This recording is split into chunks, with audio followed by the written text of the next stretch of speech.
So I thank you for inviting me. I'm sure it's a delegate conference.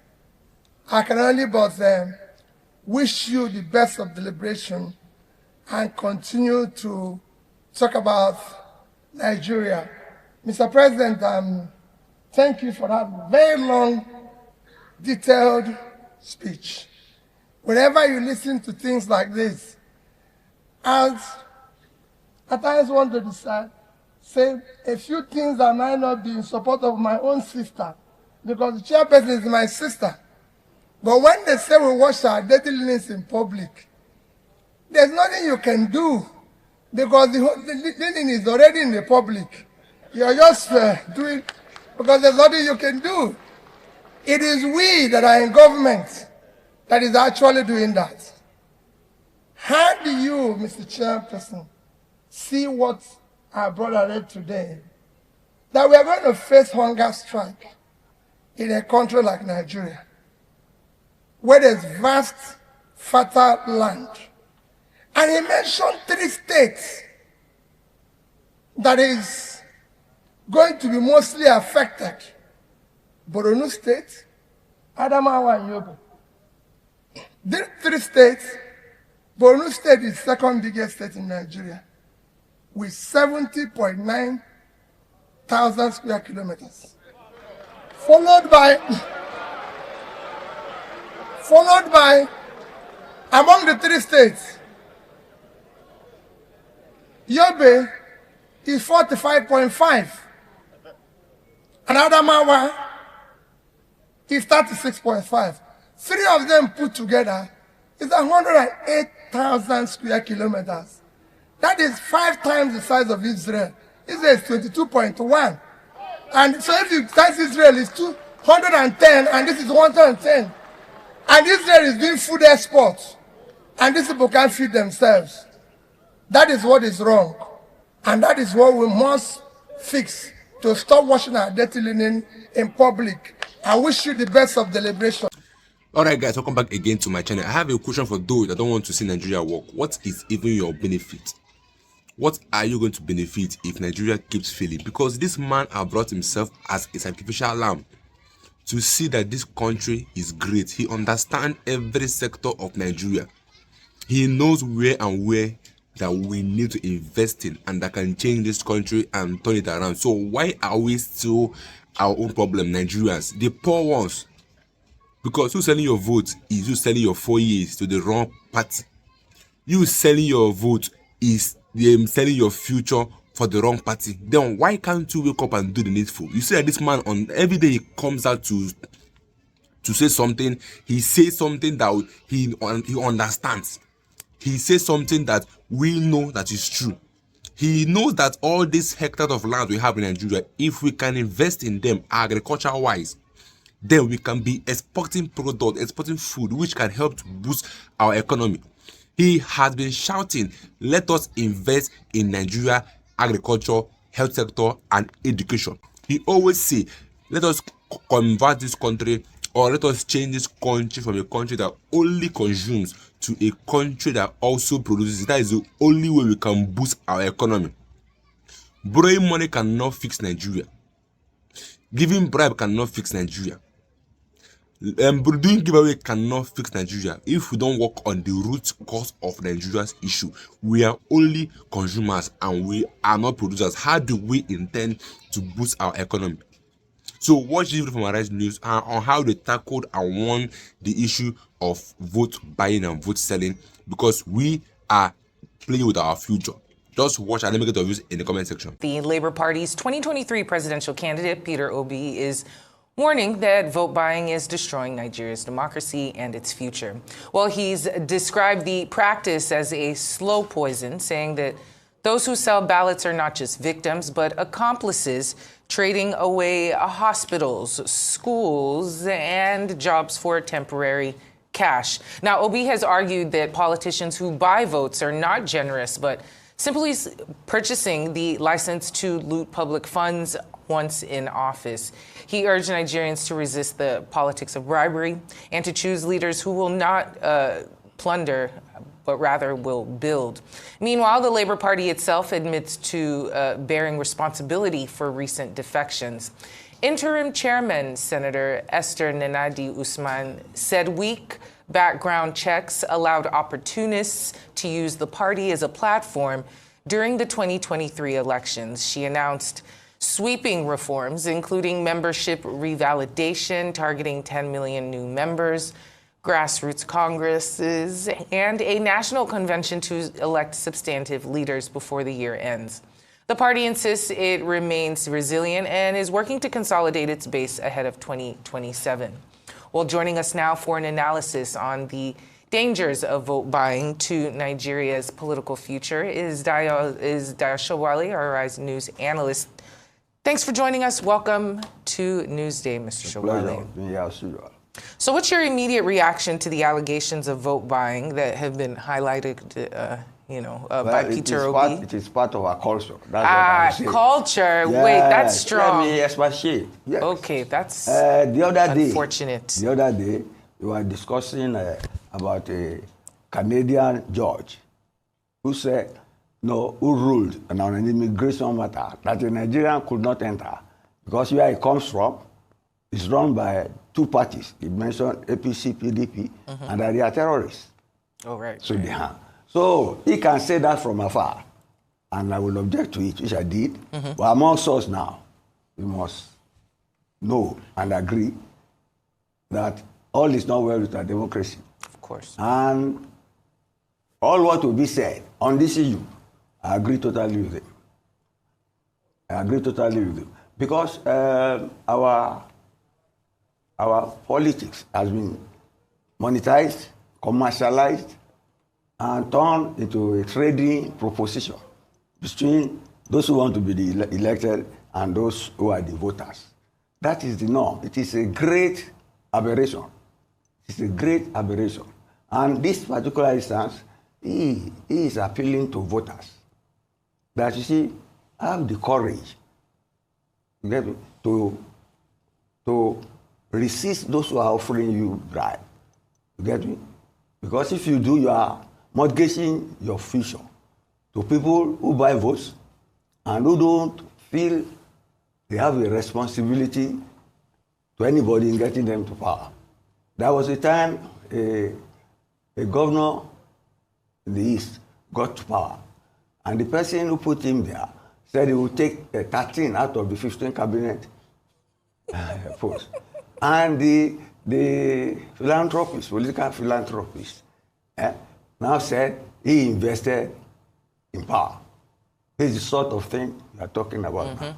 And it is, you see, if any democracy does that, it is not worthy of the name of democracy. It's not worthy of the name of democracy. I won't say Obi is part of them, but he has the courage to come out and denounce it. Because what he's saying is that, not him alone, the world at large, and I include myself, our democracy, the way it is being run. I had said earlier that we escaped the yoke of colonialism in 1960.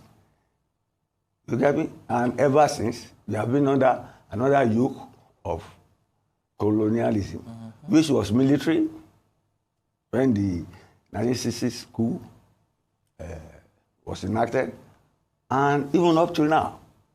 Because you have a political class, which is a minority vis-a-vis the population, and people cannot buy into them. It's a closed shop. Yeah. See, when they do primaries, the candidates will give money to the delegates, and when you do election, it's all over the place. Look at the last by-elections, just done. The person who got with money, he got pulled over with all that amount of money, and they said it wasn't for vote buying. We covered the story quite extensively here. So if I say it is our culture, I'm not being sarcastic. No, I'm it's just, not. it's just I don't unfortunate. Know, yes, It's you know, unfortunate. because I don't know if I'll say it's our culture, maybe our political culture. We're talking about the political elite here weaponizing poverty and a deliberate maintaining and exploitation of poverty. Because if we're having vote buying only works in a system where people are poor. And therefore, they can be swayed by cash gifts or food items. It could even be, before it was a bag of rice, now it can be a single meal, as we've seen in certain, videos. Recharge cards. It can be a recharge card. It can, because of the level of multidimensional poverty that we're facing. Now, my question is it possible for people who rely on poverty and vote buying to enter office, is it possible for them to then go into office to then eradicate what put them there? No way. No way. You see, you have mentioned the root cause, it is poverty. There was a time a former governor asked his people, if they bring money to you, take the money, but don't vote for them. To me, that is not even better than the person who votes for them. You see, so I'm not being cynical, because I've thought about it. This political class, unless you disincentivize power, you discourage people, you get me, from going to office to loot, it will always be like that. Culture is a way of life. You get me? We have a political class that has cornered the entire country. Since we want to be seen as a democracy, they say they are carrying out the request, and what is not on. Ever since we've gone democratic, we have never raised the standard of poverty. Is it possible to win an election in Nigeria without money? Yes, without the vote buying. It is not possible. So. It's not possible to win. Look, I know the meaning of culture. But that means that if everybody has culture, to do let's this, say it's in quote. Yes. But I know what I'm saying. But if everyone needs to participate in this vote buying or spending of countless monies to enter office, aren't we then asking them to be corrupt? Because they will go in. They've invested. You are not listening. They've invested in their office. They need to get their money back. It's investment. That word. Yes. You may not like my saying it is a political culture, but I'm a pragmatist. That is it. To be a presidential candidate, you need 100 million to buy for. How many people can do that? The money is the engine oil of politics. It's pervasive and it's almost all inclusive. But then, it's not everybody who indulges in vote buying. And they often lose. No, some people do not need the money. But I would hope that those are in the majority. But it's not very likely. Get me? Because poverty is pervasive. Very much so. So, let's talk about the solution. Exactly. So clearly there's a lack of trust in the electoral system. The question on who this now relies upon, is INEC going to regulate this? Are we going to be internal personal regulators? Is it the political parties that are going to regulate this? Who will regulate? How can we restore public confidence? How can you? Yes. Who will bail the cat? Exactly. Who will bail the cat? And how will we restore public confidence in this democratic process and, encourage genuine voter participation in the future? You see, by doing the sort of advocacy that Obi is doing, you get me? Calling on people in power to remember that they were voted for and that they did not vote for them to go and loot. But you see, since they see it as an investment, you get me, and giving money to people and they voted them, even the people who voted them cannot protest when they do something wrong because they've been bought in the first instance. You get me? So it's an anomalous situation, and it pains me. But between us here, we can admit the failure of our democracy. It's not for an outsider to come and tell us in Canada. Well said. It's not as if those selling their vote does not know that they are destroying our future. They are all aware, but because of their selfish interest, they forget that tomorrow is here. They forget that they will still face tomorrow hunger, tomorrow poverty, if we don't do the right thing today. Why are you selling your vote for 1,000 naira or 10,000, any amount at all? Because we all want Nigeria to work, but yet we don't want it to work. Why are we so confused? Because people be say, let's stop deceiving ourselves. He vows to fix Nigeria, but can only happen if we ourselves decide to make it happen. Because he can't be fighting here and there, and then some people are behind, selling their vote, stealing ballot box, overvoting. All these things will not make the right person to be in position. Power is being taken with sacrifice.